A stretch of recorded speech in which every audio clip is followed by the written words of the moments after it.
Hey, this is Professor Triplet, and it is time. We are going to make a tileable texture. All right, let's get busy. How do we do this? Well, I have this pretty nice close-up shot of this tree, so we can get close to the bark. It's pretty good detail. You can see there's kind of some mess of like gunk in this area that I've selected.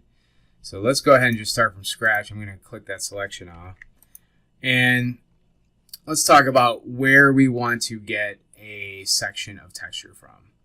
So if we get too much towards the edges, we get a problem where we're actually losing kind of our focus, and we also don't get the texture pattern, like the pattern of this bark looking correct. So as you can see here, it's kind of faded, and it has to do with the camera angle, and then this being at a curve, it's facing away from the camera. So you get the same problem over here, and we have this area in the middle here that's okay, but then we have these little ridges in here, which we could probably paint those out if we really wanted to, but I'm going to basically just choose this area that's right in here, and yes, it has some debris, but we'll go ahead and clone that out.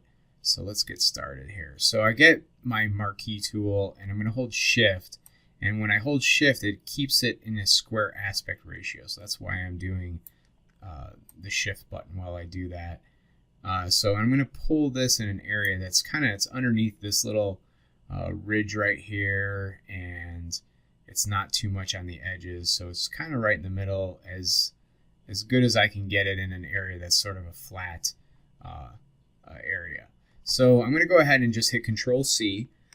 So when you're on like a single layer in Photoshop like this, the background layer, you just hit Control C when you want to select what's there. And then I'm going to hit Control N for a new file. So let me pull this in. And so we've got 1042 by 1042 is in the clipboard. So I'm going to hit Create. It's going to create that. I'm going to hit Control V. And then I'm going to go ahead and collapse this into the background layer. So Control E is what collapses it. Now I want to make this a power of 2 because that's going to make my life easier. So I'm going to go ahead and hit Control Alt I, and what that's going to do is bring up my image size dialog. And instead of being 1042, I'm going to make it 1024, which is the power of 2, like so. Okay, and then just hit OK. It's going to do a little resizing. It wasn't really much, but now it's a little bit better. So you'll understand later why I made it a power of 2 when I start to do my offset for the actual tiling part. So okay, so let's go ahead and put a levels in here. So I'm just using my adjustment layers here, and then a levels will be inside of my Photoshop document. That does not go away, and I can basically adjust it if need be. So what I'm going to do here is I'm going to bring a little bit of white in here. So you can see the information was pretty dark from this picture. And so when I go ahead and just drag this white to come right where the RGB information starts coming in, right there. And then from here, I can set this center value. And I'm actually going to set it pretty close to right where this peak is. And I'm going to let it go right there. So this is basically a non-destructive way of doing this, so I can still turn this on and off if I want. And now I want to get rid of these areas like this. The reason why you want to get rid of these very pronounced, let's say, dirt or artifacts in here is that if this thing is tiled and we tile it over a surface many times, this is kind of a pattern that will come out, and it'll be very easy to spot and notice, and it will make it look fake. So we want to make sure that we don't see that. So I'm going to get my spot healing brush here. So that is J on your toolbar, and just the words of the wise, there seems to be a problem in Photoshop where sometimes that disappears. You need to go to toolbars there in your preferences, and you'll get a window that looks like this, and just hit restore defaults, and then it should pop up there. Okay, I had that problem earlier today where this was missing and I didn't know why. So I'm going to go ahead and choose it and then right click, and you can see where your hardness is at, where your spacing is at, and where your size is at. I can turn my spacing all the way down. I don't need any spacing. My size is pretty good for this. My hardness about at 50 is fine, or 49, that's fine. So let's click outside of here, and I'm just going to go ahead and click in there. And look at how that magically just seems to remove whatever we're working with. It's pretty amazing. I don't know what those geniuses over at Adobe are doing, but this is a great tool. So I'm basically just getting rid of all those pronounced spots, and there's still kind of a weird like discoloration there. We can go ahead and try to get rid of that, but you know what, actually I don't think it's maybe not that bad. Maybe I'm just being too picky. Yeah, that looks pretty good. Okay, so we've got one part done. Now we're going to want to like basically take a separate version of this. So we're going to do a select all. So Control A, select all, and then we're going to hit Control Shift C. So we copy the entire canvas, and then we'll just paste it back in. Control V. So I want this on its own layer so that it's not being. I don't want to interfere with this original layer, and I can basically just take these two and hit Control G. Oops, let's go like this. Let's say base. Okay, so double click on this, you can go ahead and get the lock off of there. So Control G, and we'll call this base or original, something like that. There we go. All right, so this is what we're working with now. And so the first thing I want to do is I'm actually going to duplicate this again. So I'll hit Control J, that'll duplicate the layer. And then I'm going to go ahead and use my offset, which I mentioned earlier. And this offset, let's see, the dialog, bring this up here. The dialog is set to 512 by 512, which is half of 1024. When you have a power of 2, it's easy to find the middle, because they basically, you know, it's 2, 4, 8, 16, 32, and so on and so forth. So I know that 512 is half of 1024, and that's why I use a power of 2. Also, game engines, typically, it's best to use powers of 2 as well. So let's just hit OK. And what you're seeing here is what it's done is Photoshop has taken anything that was here on the edges and it moved it to the center, and it took everything that was here on the edges and moved this to the center. So right now, anything that's outside of this area actually is it would tile. So this area here is what used to be the middle, so that would tile perfectly with this area over here, and so on with the top and bottom. It's the same situation. So what we want to do is we actually have to basically erase and blend these two layers that we have here together. So we've got our base layer, and then we've got this layer on top that we could say tiled. So we want to take the tiled layer and we're going to erase part of this middle part and try to blend it together so it will look, it'll be tiled, but it'll also look like it's one with the base layer. And it's a little tricky, but I'm going to show you a few pro techniques that will help you get through this pretty easily. And that first thing is, let's use a mask. Okay, so we want to use a mask because it's non-destructive, and all we have to do is paint black, and once we're painting black with the mask, we will be able to cut out the seam very easily. So I'm going to just do kind of a quick thing first, and that is I want to just basically draw a straight line from top to bottom. But what I'm going to do is I'm not going to touch all the way up at the edges. So I want to start right before the edges start and stop right here. Now we should talk about our brushes, and my brush is basically going to be, we want a paintbrush first of all. I'm still on my spot healing tool. There's our paintbrush. I'm going to right click, and the size is fine. I probably want it a little bit bigger for this, though. I'm going to just make it there. And the hardness, that's probably pretty good. 31 is probably fine. Okay, so you don't want it too hard. You also don't want it too soft. It depends on the kind of tiling you're doing, but in this case, I think 31 will work. So I'm going to go all the way from the top to the bottom, and I am going to basically not touch the very top or the very bottom. And what I'll do is I'm actually going to kind of just click down, and you can, kind of run your hand back and forth a little bit and just vary up the stroke a little bit so it's not exactly all in one line.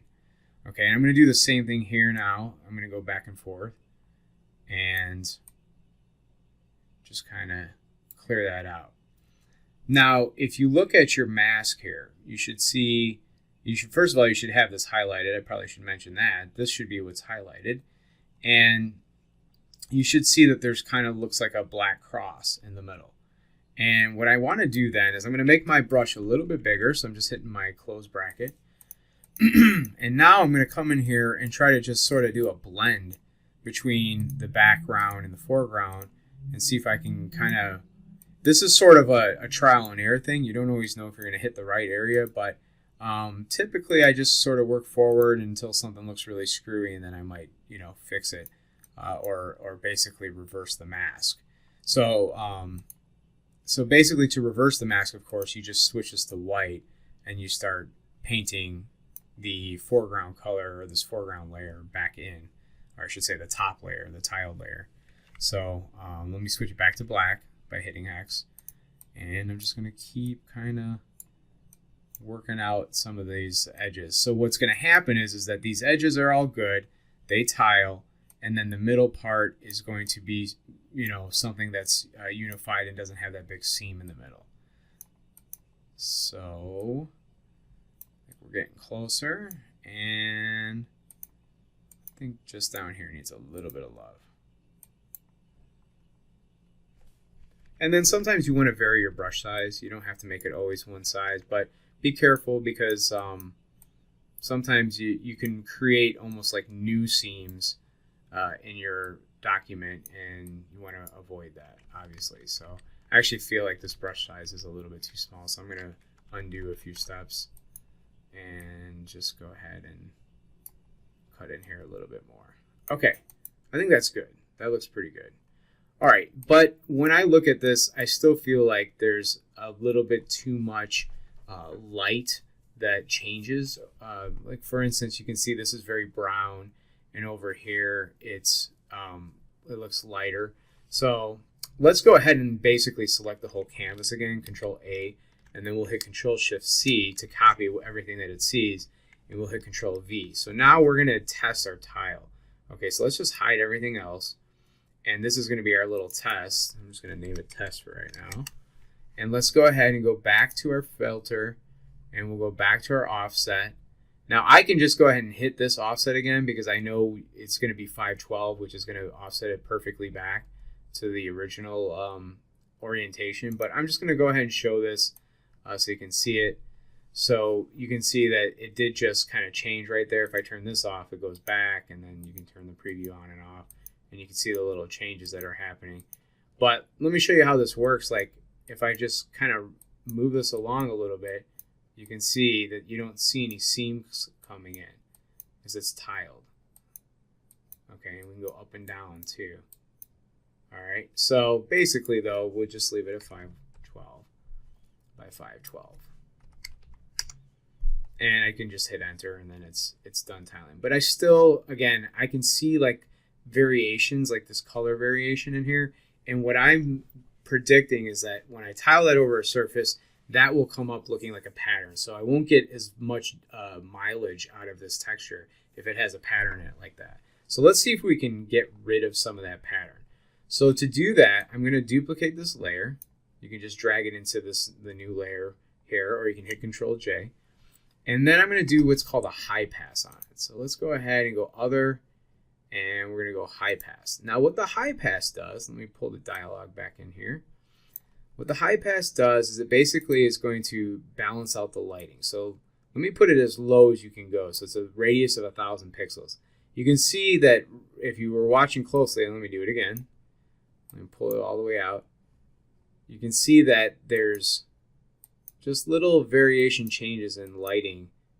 And as you get closer to a smaller pixel radius, it's basically looking and trying to balance it out even. It's balancing out the levels of light, contrast, the difference even more but it's getting it so it's it's going to look like really fine detail after a while. So what we actually want is we want something that's going to be just enough that it gets rid of a lot of that variation, but it doesn't actually pull too much out that it looks too funky. So at this point here, I think this is pretty good. So I'm at 40. I'm gonna hit OK, and turn this on and off. You can see kind of that variation in lighting going on. And I'm gonna actually just drop this. I'll leave. Actually, I'm not gonna. I was gonna go ahead and desaturate it like so. But you know what? A little bit of color in there doesn't bother me, because what we're gonna do is we're gonna take this original layer. We're going to duplicate it again. So you just drag it into the layers here, pull it up on top, and now we're going to change this to a color. So we're going to change this to a color in our layer blending styles. And so now that we change it to color, turn this on and off, you can see it's basically taking the original color, adding it into that more balanced lit layer. Okay. All right. So after all is said and done, I actually think that we probably could have dropped a little bit more on this high pass. So I'm actually not 100% happy with the high pass at this point. So I'm going to actually redo this again. So I'm just going to make a duplicate layer and go back to my high pass. I'm going to do it one more time and throw out the old stuff. So I'm going to go ahead and just, I think it needs to be a little bit more balanced. Say OK. This is the old one. I'm going to throw that out. I'm going to name this my high pass. And then this one I'm going to name color, because this is what's giving me my color. Okay, so I'm going to turn the color on. And I feel like that's a little bit better. Let's look at that versus the original. So that's what our original was, and that's what this one is. And so I'm pretty sure it's going to tile better. Let's actually pull these out here. Let's see. Yeah, I think that'll work. Okay, so now that we've got that all taken care of, let's go ahead and add actually some more details back in, because this is looking kind of blurry, and that can happen sometimes when you're tiling textures. It can kind of get sort of a blurry look because you were erasing with a soft brush basically some of the stuff that was, some of the details that were there, and blending them together. So again, I'm going to duplicate this high pass layer, and I'm going to bring it on top, and then I'm going to go to filter, and guess what I'm going to run on it? Another high pass, but this time I'm going to make it tighter radius. Okay, so it's going to get these little crispy edges, and we're just going to change this to overlay. And now if I turn it on and off, you can see how much sharper it looks. Now that's almost too sharp for me, so I'm actually going to just dial this back a little bit to like maybe 50. So 50% opacity just kind of pops a little bit more. All right, we are close to being done with this. So after all is said and done, if you feel like you need to, you can go ahead and check this one more time. Control A, Control Shift C, Control V, paste that in. You can go ahead and tile it again, just say other offset. You can see it looks pretty good. And if you want to do the ultimate test, what you would do is you would take this, it doesn't matter which layer you're on, but you would go edit, and you would go and create a pattern from it. So you say define pattern, and I will call this pattern bonsai 03 bark. Okay, so now that I've got that pattern, watch what you can do here. I'm going to double click on my layer, but not on the lettering, because if I double click on the lettering, it'll let me change it. So outside here, double click, and I'm going to go ahead and hit pattern overlay. And so you can actually store patterns in here. So click on the pattern layer here, and I can come into here and I can choose this pattern that I just created. But watch what I can do. I can go ahead and scale it. So I can start moving it like so. And I can just hit OK. So now it's tiling a certain number of times over this one surface. And what we're looking for is, does this look convincing? Does it look terrible? Is there many repeating patterns that are sticking out to us? And I would say that this one's okay. I'm not 100% happy with my colors on this one, but it's okay. So since I'm not happy with my colors, let's go ahead and address that. I'm going to put a hue saturation adjustments layer on here, and I'm going to hit colorize. And what I want to do is I'm going to get into kind of this green realm, like so. And actually what I'll do too is I'll get my brush out, because I want to kind of match the original. So I'm going to just brush some black into this mask here so I can see what's underneath. So I'm going to go like that. I'll just delete this later. Okay, so I can see the green, and I'm going to try to match that a little bit. So let's see if we can get it a little bit more. It's kind of got a little bit more yellow in it. So that's getting into the yellow, like so.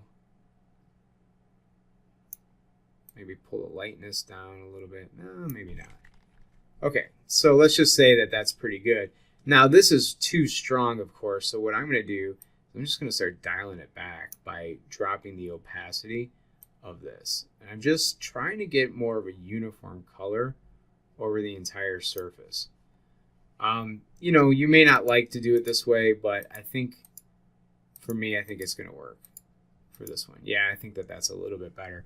And then I'll just get rid of this. I'll go ahead and take my foreground color, and I'll just fill this with the foreground color. So Alt-Delete will do that. So now I've got more of just of a general green color to this. And if I don't like it, I can go ahead and just change it later. So I'm going to leave it like that. And we can save this out. Control-Shift-S. And we'll call this, we'll actually say this is a targa.